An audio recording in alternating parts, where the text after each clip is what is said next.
For decades, the governments around the globe consistently denied there were any odd objects flying around in the skies above our heads, despite the thousands of accounts by credible people all over the world. That all changed in 2017 with the release of a front-page story in the New York Times related to a previously unknown government program investigating those very same odd objects flying around in the skies above our heads. Initially, most people were ecstatic over this great revelation, but the initial fervor dwindled somewhat quickly as the next news cycle ushered in some new shiny object to gawk at. Mainstream news organizations that had heretofore avoided this subject like the plague were all of a sudden all on board to disclose this information to the general public. Broadcast outlets like 60 Minutes, Showtime, and 7 News in Australia all presented broadcasts covering this subject in great detail. Upon further research, it was found that the initial disclosure made by the American military was in 2004, but it was not disclosed to the general public until 2017. Why is this? Why is it that all of a sudden the U.S. government feels the need to put forth facts to the public that they have clearly and emphatically denied for decades on end? As many of you may remember, President Carter, Reagan, and Clinton all made claims to the public that they would get to the bottom of this once and for all and let the American people know the truth. Nothing ever came of those promises, and the presidents were denied access to this information by the various government agencies that held it. I have no doubt that those previously elected officials truly wanted to bring this topic out in the open for the public to digest on its own, but they were all stymied by the secret keeper agencies within the government. Now all of a sudden, this is no longer the case. Why? Is there some kind of agenda being put forth, and this is but one small piece of a much larger pie?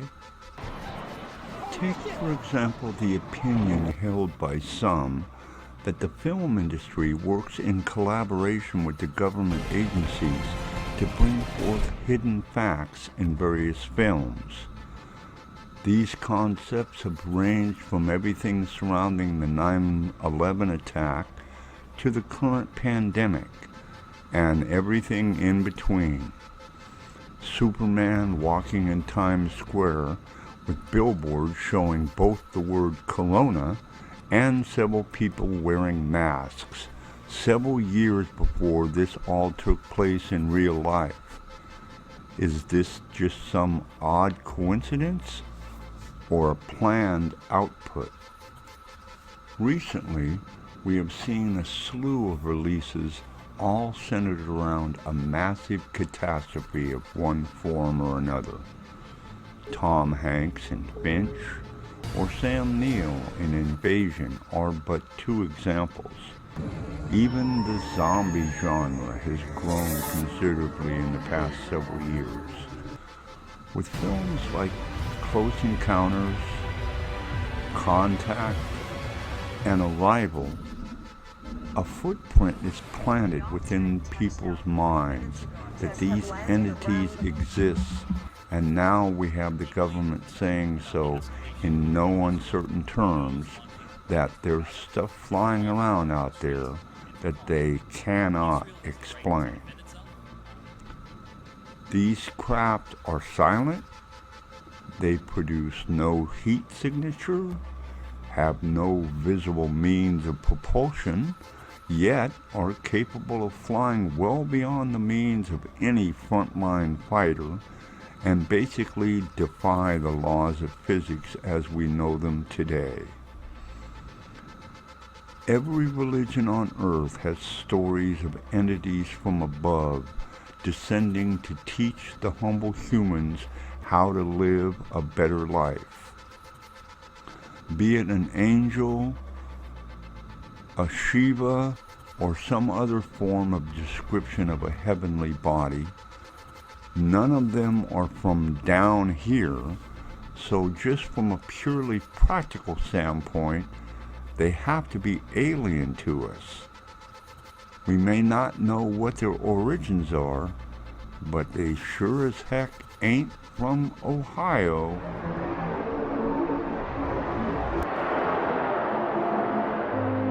In the beginning, God created the heaven and the earth. And the earth was without form and void, and darkness was upon the face of the deep. And the Spirit of God moved upon the face of the waters. And God said, "Let there be light."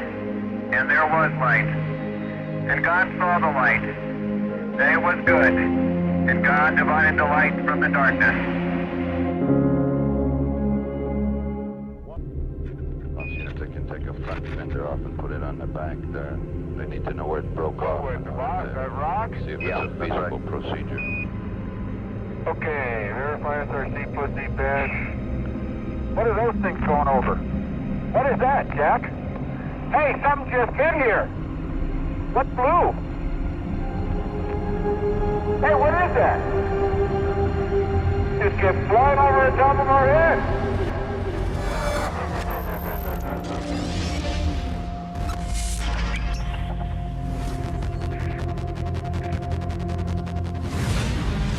This story will challenge your understanding of reality.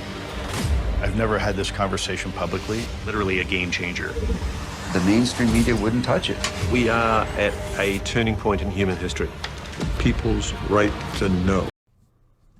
The government held a series of hearings on this UAP subject, as is it now being called, and there was little, if any, significant information ushered into the public domain. The initial disclosure hoopla seemed promising, but other than a report category caveat of other, little new information was put forth. Scientific discussion on this subject has taken place, and in many instances has drawn the conclusion that these objects are simply beyond the capabilities of any military or government entity that exists today. More than 50 years ago, the U.S. government ended Project Blue Book, an effort to catalog and understand sightings of objects in the air that could not otherwise be explained. For more than 20 years, that project had treated unidentified anomalies in our airspace as a national security threat to be monitored and investigated. In 2017, we learned for the first time that the Department of Defense had quietly restarted a similar organization tracking what we now call unidentified aerial phenomena, or UAPs. Last year, Congress rewrote the charter for that organization, now called the Airborne Object Identification and Management Synchronization Group, or AIM-SOG. For short, today we will bring that organization out of the shadows. This hearing and oversight work has a simple idea at its core. Unidentified aerial phenomena are a potential national security threat, and they need to be treated that way. For too long, the stigma associated with UAPs has gotten in the way of good intelligence analysis. Pilots avoided reporting or were laughed at when they did. DoD officials relegated the issue to the back room or swept it under the rug entirely. We know that our service members have encountered unidentified aerial phenomena, and because UAPs pose potential flight safety and general security risk, we are committed to a focused effort to determine their origins. Since the early 2000s, we have seen an increasing number of unauthorized and or unidentified aircraft or objects in military-controlled training areas and training ranges and other designated airspace. Reports of sightings are frequent and continuing. We attribute this increase in reporting to a number of factors, including our work to destigmatize reporting, an increase in the number of new systems such as quadcopters and unmanned aerial systems that are in our airspace, identification of what we can classify as clutter, mylar balloons and other types of air trash, and improvements in the capabilities of our various sensors to detect things in our airspace. Or do you think that this is coming from somewhere else? Well, the Pentagon has listed, I think, 5 different options. One option, of course, is that they're weather balloons or something that's an artifact of our space program. Maybe a piece of rocket that is plunging back into the Earth's atmosphere. That's one category. Another category is anomalous weather events. They happen, and they have to be looked at very carefully. But the last option is other.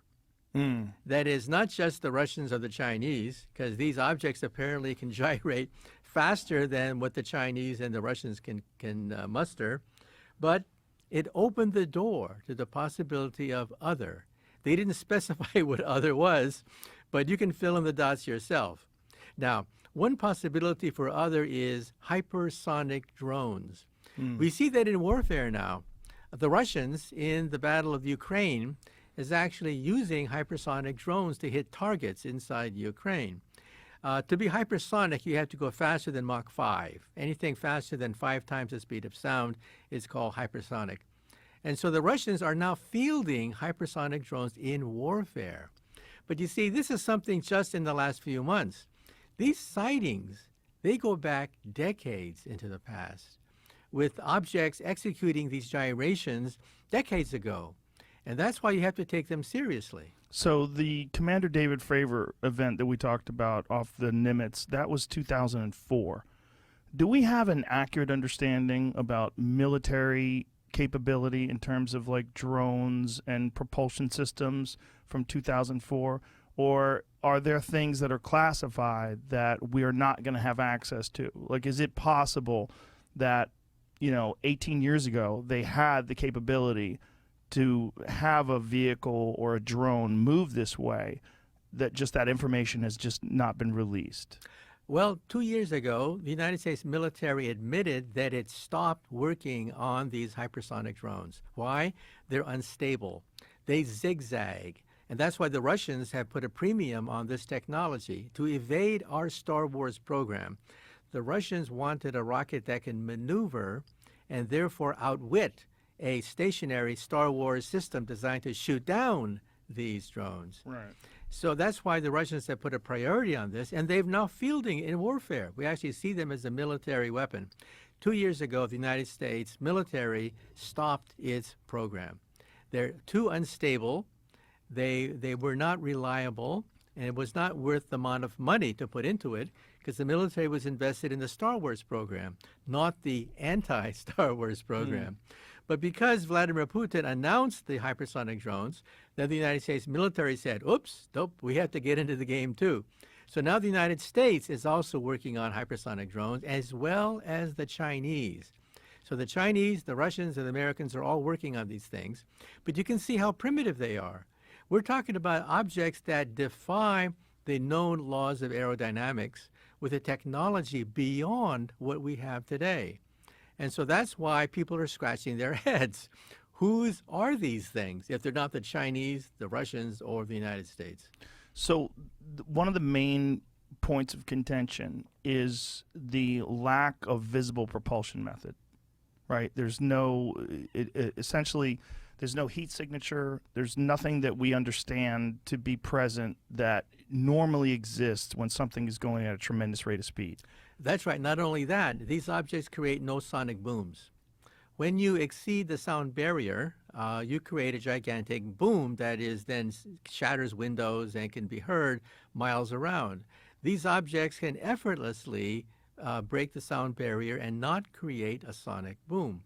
And they don't create any exhaust. We don't see any exhaust trail from these objects. So either they're an optical illusion of some sort, or they have a set of laws of physics beyond what we can muster.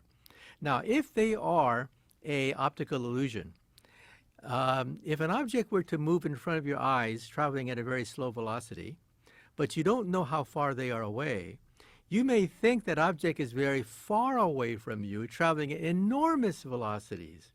So a weather balloon drifting in front of your eyes can simulate an object traveling at hypersonic velocities if you think that weather balloon is far away from you. So how do you tell the difference? Well, you look at wind patterns. It turns out that many of these sightings, these objects defy the direction of the wind. If they are weather balloons that you confuse with a flying saucer, then they would be moving with the direction of the wind. But these objects do not do that. These objects can go against the direction of the wind. Not only that, but we have multiple sightings. If an object is very, very far away, if an object is close to you, but you think it's far away, then it's traveling at an enormous velocity while it's actually just drifting in front of your eyes. How do you tell the difference? By having multiple sensors: radar, infrared sensors, visual sighting. Then you can tell how far this object is away from you, and then you can say that, no, it's an optical illusion. Well, we do that now. We have multiple sightings of these objects. By radar, we know how the velocity, the distance. Each time it comes out to be real. And so that's why we're scratching our heads. Who has this capability? And the answer is, we don't know. Is there anything that's theoretical that you're aware of that could be applied, like from some other planet or some other galaxy or whatever, that something that maybe we have theorized that could be responsible for the way these things are able to move? Well, when I talk to my friends who are physicists like myself about these things, they sort of laugh, giggle, their eyes roll up to the heavens, and they say something very simple, that a rocket using conventional means would take 70,000 years to reach us from the nearest star. Therefore, these objects cannot exist. 70,000 years for a Saturn rocket traveling at 25,000 miles per hour to go from a nearest star to the planet Earth. That's why most scientists disregard these sightings, because they defy the laws of Einstein. But isn't that kind of silly? Isn't that kind of like saying, you can't, you know how long it would take you to get a horse from Los Angeles to Sydney, Australia? Isn't that kind of like saying that? Exactly. And that's why I say that assumes that these aliens or whatever are maybe 100 years more advanced than us. But open your mind to the possibility that they are 1,000 years more advanced than us. 1,000 years is nothing compared to the age of the universe. Right. The universe is about 13 billion plus years old. That's how the age of the universe. And so the age of a civilization, just a few thousand years ahead of us, that is just a blink of an eye to the universe itself. And once you go to higher energies, the laws of physics begin to break down. The laws of Einstein and the laws of the quantum theory break down at something called the Planck energy. Why is that important? That's what I do for a living. I work on something called string theory, which lives at the Planck energy. The Planck energy is 10 to the 19 billion electron volts. That is a quadrillion times more powerful than our most powerful atom smasher outside Geneva, Switzerland. Any civilization that can harness the Planck energy would be able to become masters of space and time. Space and time as we know it become unstable at the Planck energy, which is far beyond anything that we can muster here on the planet Earth. So we physicists theorize, how advanced do you have to be to access the Planck energy? Well, we rank them. The Kardashev scale says that there could be type 1, type 2, or type 3 civilizations. A type 1 civilization is maybe 100 years more advanced than us, to maybe 1,000 years, sort of like Buck Rogers or Flash Gordon. They control the weather. Volcanoes, earthquakes, anything planetary, they control. That's type 1. Then there's type 2. Type 2 is stellar. They harness the power of an entire star, like Star Trek. Star Trek would be a typical type 2 civilization, where they manipulate entire stars. Then there's type 3. Type 3 is galactic. They roam the galactic space lanes. They play with black holes, like the Empire of the Star Wars series would be a typical type 3 civilization. Then the next question is, what type do you have to be to harness the Planck energy? The energy at which space and time become unstable, where wormholes may develop, gateways through space and time, portals through empty space. You have to be type 2 or most likely type 3. Then the next question is, how long will it take before you become type 3? Well, we are maybe 100 years away from being type 1. We're maybe a few thousand years from being type 2, and we're maybe 100,000 years from being type 3. And 100,000 years is nothing on a galactic scale. The age of the universe is, as I said, over 13 billion years old. And so once a civilization reaches the Planck energy, that is a type 3 civilization, space and time become your playground.